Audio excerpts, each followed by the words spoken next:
चलिए, स्क्रीन दिख रहा सबको?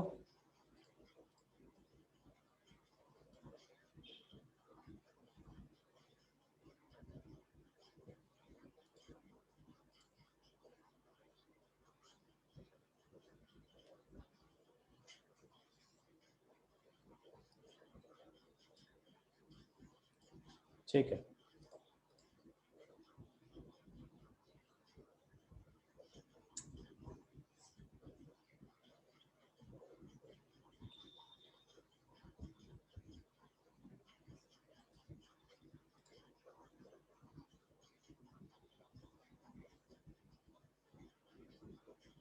देखो लास्ट टाइम मैंने ये यहाँ पे आपको बताया था, ठीक है। अभी इसका ग्राफ दिखा देता हूँ। हमने NaCl का हमने जो कॉन्सेप्ट पढ़ा था उसको ग्राफ में देख लेते हैं। ग्राफ में आप देखो तो इस जगह पे डिफरेंट टाइप्स ऑफ सॉल्यूशंस हैं, NaBr, KCl, NaCl। इन तीनों के कंपैरिजन में आप देखिए हमने किसका रीजन पढ़ा था, NaCl का। तो NaBr का भी जो रीजन है वो लगभग वैसा ही आएगा, और KCl का जो सॉल्युबिलिटी है वो थोड़ा सा चेंज करता है। जैसे जैसे टेम्परेचर बढ़ेगा वैसे वैसे सॉल्युबिलिटी में फर्क देखने को मिलता है। उसके बाद हमारे पास है KNO3, NaNO3 और KBr। ठीक है, ये तीन है, इनका सॉल्यूशंस में भी फर्क हम देख सकते हैं कि KBr जब टेम्परेचर बढ़ता है तो फर्क बहुत कम दिखता है। वहीं पे अगर हम बात करें KNO3 का, तो KNO3 का जब टेम्परेचर बढ़ाते हैं तो सॉल्युबिलिटी देखो यहाँ पे है, मिनिमम है इसका KNO3 का, और जैसे जैसे टेम्परेचर बढ़ता है 100 डिग्री आते आते इसका सॉल्युबिलिटी बहुत ज़्यादा हो जाता है। ठीक है, तो ज़्यादा होने का रीज़न ही वही है कि इसका जो आयनाइजेशन एनर्जी है और जो हाइड्रेशन एनर्जी है दोनों में काफ़ी गैप होता है इस वजह से। देन Na2SO4, अभी Na2SO4 का देखिए तो सॉल्युबिलिटी जब जैसे जैसे टेम्परेचर बढ़ता है पहले वो बढ़ेगा और फिर धीरे धीरे वो घटना चालू हो जाता है। ठीक है, तो 100 डिग्री के आसपास पहुंचने जाएगा ये सॉल्युबिलिटी वापस से अपने पुराने टाइप में, जब ये 0 डिग्री पे था तो वहां पे पहुंच जाता है।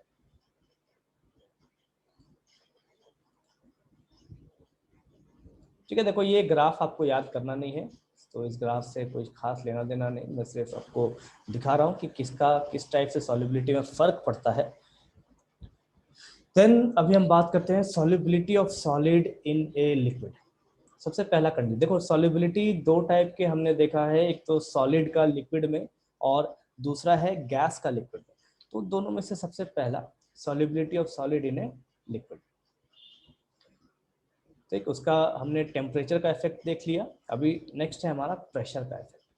कहता क्या है, pressure does not have any significant effect on solubility of solids in liquids. अभी देखो प्रेशर का मतलब क्या है, तो मैंने आपको पिस्टन सिलेंडर अरेंजमेंट पढ़ाया है। ठीक है, अभी देखिए इस जगह पे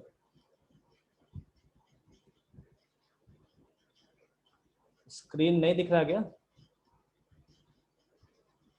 रांशु स्क्रीन दिख रहा है?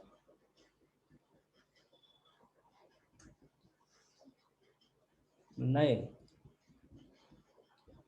एक जन को दिख रहा है एक को नहीं दिखा। चलो एक मिनट में फिर से शेयर करता हूँ।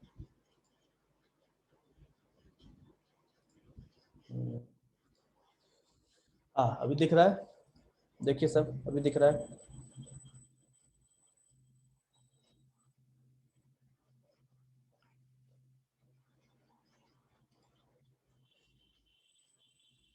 दिखता है बट अटक जाता है। होता है, नेटवर्क के थोड़ा प्रॉब्लम हो सकता है।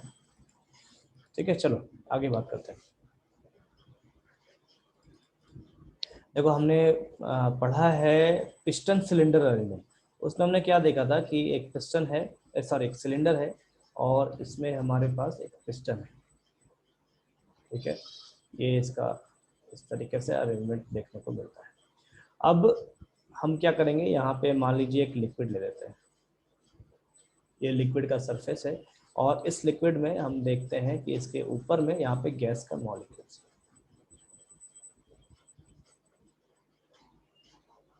ठीक है, ये गैस के मॉलिक्यूल्स हैं।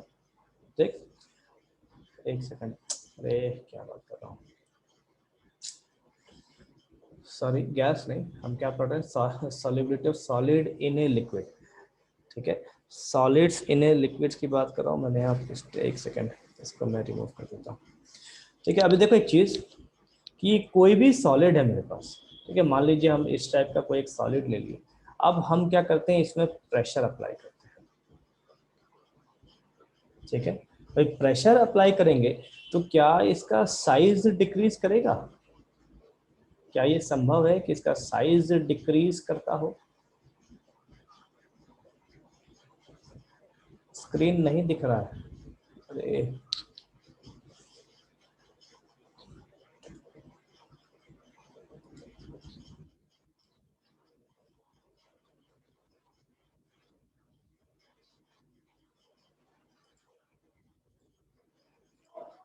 अभी दिख रहा है स्क्रीन? जिसको नहीं दिख रहा है स्क्रीन तुरंत बोलिए, ठीक है, ऐसा नहीं कि मैं पढ़ाना चालू कर दूं उसके बाद बोल रहे हैं स्क्रीन नहीं दिख रहा। अभी दिख रहा है स्क्रीन सबको?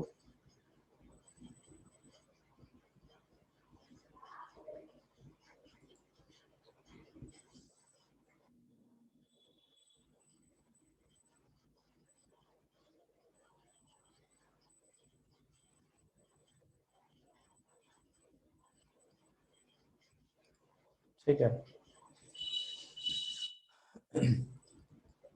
देखो सॉलिड्स के कंपैरिजन में क्या कहते हैं, pressure does not have any significant effect on solubility of solids in liquids. ठीक है, प्रेशर का मतलब क्या है कि हम सॉलिड्स को प्रेशर देके कंप्रेस नहीं कर सकते। ठीक है, ऐसा ना हो कि हम इसे प्रेशर दे रहे हैं और प्रेशर देने से क्या होगा कि इसका साइज जो है वो डिक्रीज कर जाएगा। ठीक है, ये संभव नहीं। तो इसीलिए कहा जाता है कि सॉलिड्स के ऊपर अगर हम प्रेशर लगाएं तो सॉल्युबिलिटी बढ़ेगा। ठीक है, देन पॉइंट नंबर 2 क्या कहता है, एक सेकेंड, पॉइंट नंबर 2 है this is because solid and liquid are less compressible compare to gases. ठीक है,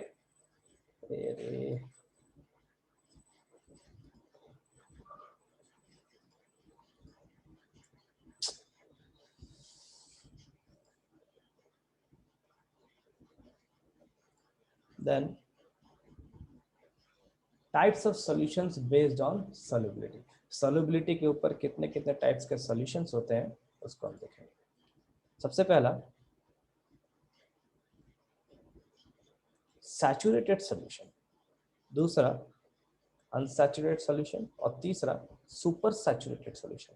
तो सबसे पहला सैचुरेटेड सॉल्यूशन क्या है हमारा, कि वैसे सॉल्यूशन जिसमें सॉल्यूट और सॉल्वेंट की मात्रा परफेक्ट हो। ठीक है, मैंने पहले ही बताया है कि अगर सॉल्यूट और सॉल्वेंट का क्वांटिटी अगर परफेक्ट हो जाए तो उसे हम कहते हैं सैचुरेटेड सॉल्यूशन। उसी जगह पे अगर सॉल्यूट का क्वांटिटी कम हो जाए तो उसे हम कहेंगे अनसैचुरेटेड। अगर सॉल्यूट का क्वांटिटी ज्यादा हो जाए तो उसे हम कहेंगे सैचुरेटेड, सॉरी सुपर सैचुरेटेड। ठीक, तो सबसे पहला है हमारे पास saturated solution, a solution in which no more amount of solute can be dissolved at the same temperature and pressure। ठीक है, एक ऐसा सॉल्यूशन जहां पे, ठीक है, एक ऐसा सॉल्यूशन, सपोज कीजिए हम क्या कर रहे हैं कि एक सॉल्यूशन ले रहे हैं, ये हमारा लिक्विड सरफेस है और इसमें हम क्या कर रहे हैं, एक सॉल्यूट को ऐड कर रहे हैं। ठीक है, कब, जब इसका टेम्परेचर और प्रेशर दोनों स्पेसिफाइड है, तब at temperature and pressure both specified. ठीक है, मतलब दिया गया हमको प्रेशर और टेम्परेचर है, तो हम कह लेते हैं कि at room temperature, at room temperature. ठीक है, तो सॉल्यूट है, ये हमारा सॉल्वेंट है। अगर ये परफेक्ट क्वांटिटी में है, अगर ये परफेक्ट क्वांटिटी में है, ठीक है, ये भी परफेक्ट क्वांटिटी में है, तो हम कह सकते हैं कि ये हमारा सैचुरेटेड सॉल्यूशन है, saturated solution.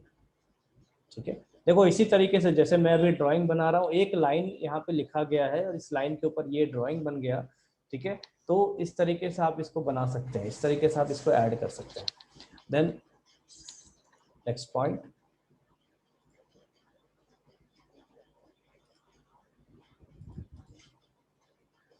There exist an equilibrium between dissolved solute molecules and undissolved solute molecules in the solution is called a saturated solution. ठीक है, solute plus solvent ये हमको क्या देगा, सॉल्यूशन देगा। ठीक है, तो यहाँ पे कंडीशन क्या है कि इक्विलिब्रियम आ जाना चाहिए उस सॉल्यूशन के बीच में। जब सॉल्यूट और सॉल्वेंट मिक्स हो रहे हैं तो दोनों के बीच में इक्विलिब्रियम चला आना चाहिए। Solvent holds as much solute as is possible at that temperature।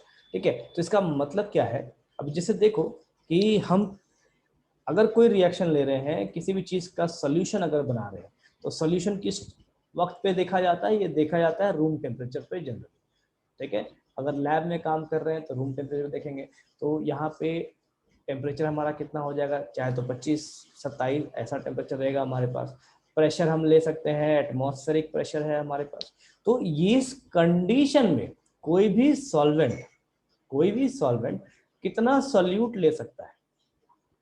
ठीक है, मतलब कितना सोल्यूट कहने का मतलब हो सकता है कि अगर मान लीजिए मैं एक ग्लास ले लूँ, इसमें हमने पानी भर लिया मान लो, और हम इसमें क्या कर रहे हैं, चीनी ऐड कर रहे हैं, तो ये कैसा कंडीशन है, ये दोनों ऊपर वाले कंडीशन को सेटिस्फाई करता है, रूम टेम्परेचर और एटमॉस्फेरिक प्रेशर को।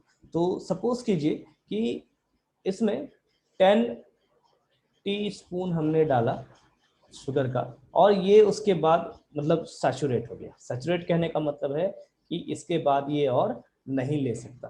उसी जगह पे हम एक और गिलास ले लें, मान लीजिए उसको हम आधा भर लेते हैं। ठीक है, और यहाँ पे हम चीनी ऐड करते हैं, तो सपोज कीजिए ये 4 टीस्पून ले सकता हो, तो इसके लिए ये सैचुरेशन पॉइंट हो जाएगा। ठीक है, तो सॉल्वेंट का वैसा मतलब कंडीशन जहां पे वो मैक्सिमम अमाउंट ऑफ सॉल्यूट को होल्ड कर सकता है, उसे हम कहेंगे सैचुरेटेड सॉल्यूशन। ठीक है,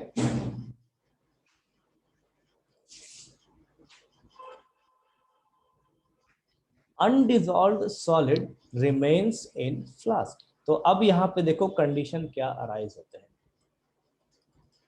सपोज कीजिए हमने यहाँ पे फर्स्ट कंडीशन में ये जो मेरा पहला गिलास है, इसे मैं कंडीशन 1 दे देता हूँ, इसे मैं कंडीशन 2 दे देता हूँ। तो 10 चम्मच चीनी लेने के बाद ये सैचुरेट हो जाता है। अब इसके बाद मान लीजिए मैं क्या करूँ, इसमें 11वां चम्मच डाल दूँ, तो क्या होगा, ये 11वां चम्मच जो वो कहाँ बैठेगा, वो जाके यहाँ नीचे में बैठ जाएगा। ठीक है, तो इसको यहाँ पे कहा गया है अनडिसॉल्व्ड। इसको यहाँ पे अनडिसॉल्व्ड कहा गया है। ठीक है, अनडिसॉल्व्ड सॉलिड है जो यहाँ पे नीचे में बैठा रहता है। उसी तरीके से हम दूसरा फिगर को अगर देखें, तो मान लीजिए यहाँ पे मैं अगर 5वां चम्मच डाल देता हूँ, तो 5वां चम्मच है वो कहाँ जाके बैठेगा, वो नीचे यहाँ पे जाके बैठ जाएगा। ठीक, तो इसे भी यहाँ पे हम कहेंगे अनडिसॉल्व्ड सॉलिड। ठीक है, तो सैचुरेटेड कंडीशन में एक बार आपका सॉल्यूशन सैचुरेट हो गया, तो वहां पे क्या होता है कि आप उसके बाद जितने भी क्वांटिटी को आप डालते चले जाओ, वो आपका उस जगह पे नीचे जाके बैठता चला जाता है। Then dissolved solute is in dynamic equilibrium with solid solute particles। ठीक है, अब यहाँ पे देखो क्या लिखा गया है कि जो डिजॉल्व सॉल्यूट है, वो डायनामिक इक्विलिब्रियम में रहते हैं। डायनामिक इक्विलिब्रियम कहने का मतलब क्या है कि वैसा इक्विलिब्रियम ये हमेशा मोशन में देखने को मिलते हैं। ठीक है, मैंने आपको पहले भी एक्सप्लेन किया है कि इक्विलिब्रियम रिएक्शन कभी भी रुकता नहीं, वो हमेशा चलता रहता है, कंटिन्यूअसली चलता रहता है। ठीक है, रिएक्टेंट प्रोडक्ट में बदलता है, प्रोडक्ट और रिएक्टेंट में कन्वर्ट होता चला जाता है।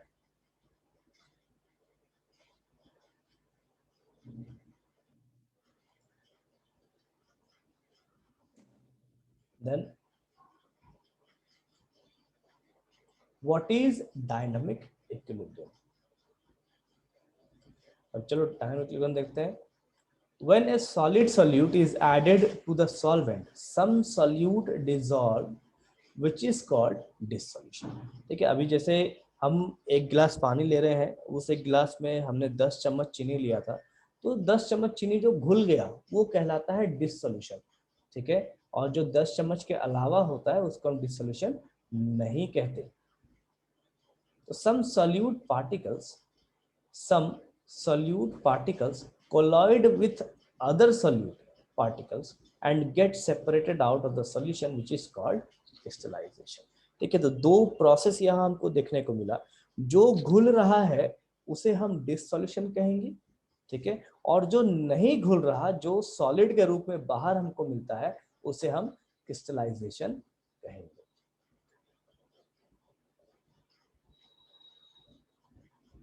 ये हमारे पास एक सॉल्वेंट है, सॉल्यूट ऐड किया जा रहा है,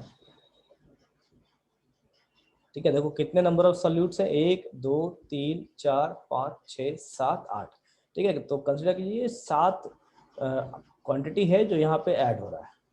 अब इसमें से देखो कि कितना गायब हो गया, 4 4 8 है, उसमें से 5 गायब हो गया और बचा कितना, तो 3। तो जो गायब हो गया वो यहाँ पे डिसोल्यूशन कहलाता है, और जो बचा रह जाता है उसे हम यहाँ पे क्रिस्टलाइजेशन कहते हैं, ठीक है। देखो मैं इसका हर पेज का इमेज ले लेता हूं ताकि आपको समझ में आए। ये सॉल्वेंट हो गया, इसमें सॉल्यूट ऐड किया जा रहा है, ठीक है। जो गायब हो गया उसे हम डिसोल्यूशन कहेंगे, और जो बचा रह गया उसे हम क्रिस्टलाइजेशन कहेंगे, ठीक।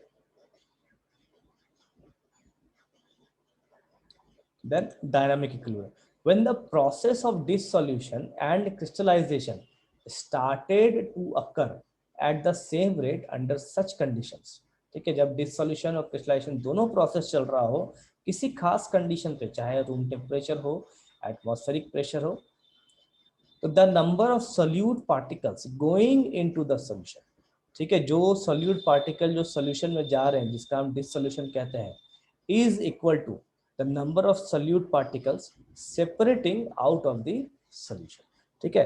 तो जो सॉल्यूशन में जा रहा है और जो सॉल्यूशन से सेपरेट हो रहा है, दोनों बराबर होने चाहिए। तो ऐसे प्रोसेस को हम क्या कहते हैं, डायनामिक इक्विलिब्रियम कहेंगे, ठीक है। देन नेक्स्ट है अनसैचुरेटेड सॉल्यूशन। देखो ये काफी डिटेल्स में मैं आपको बता रहा हूँ, लेकिन एग्जाम में आपको मैक्सिमम 2-2 नंबर के लिए ये डेफिनेशन और एग्जांपल पूछते हैं, ठीक है। तो आप वहाँ पे ड्राइंग्स वगैरह बना के दिखा सकते हो। देन नेक्स्ट है unsaturated solution, a solution in which more amount of solute can be dissolved at the same temperature and pressure।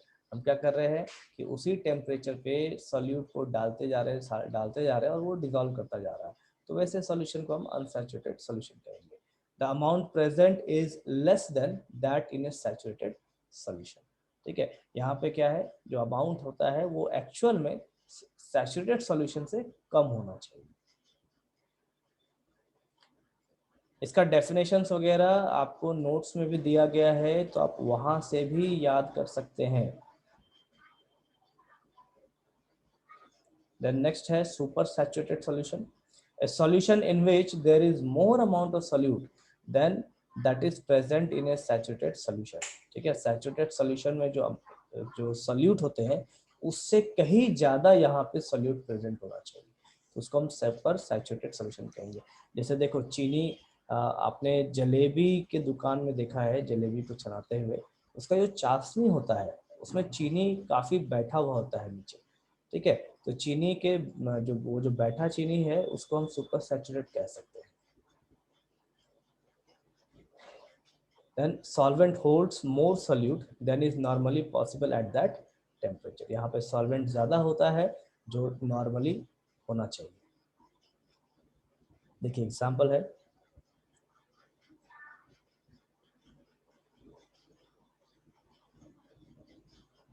देखो पहले आपको दिखाया गया है कि ये हमारा सॉल्वेंट, हमने इसमें सॉल्यूट डाला तो इसका कलर चेंज हो गया, और फिर से हम सॉल्यूट डालेंगे तो वो सॉल्यूट भी इसमें जाके घुल जाएगा, ठीक है।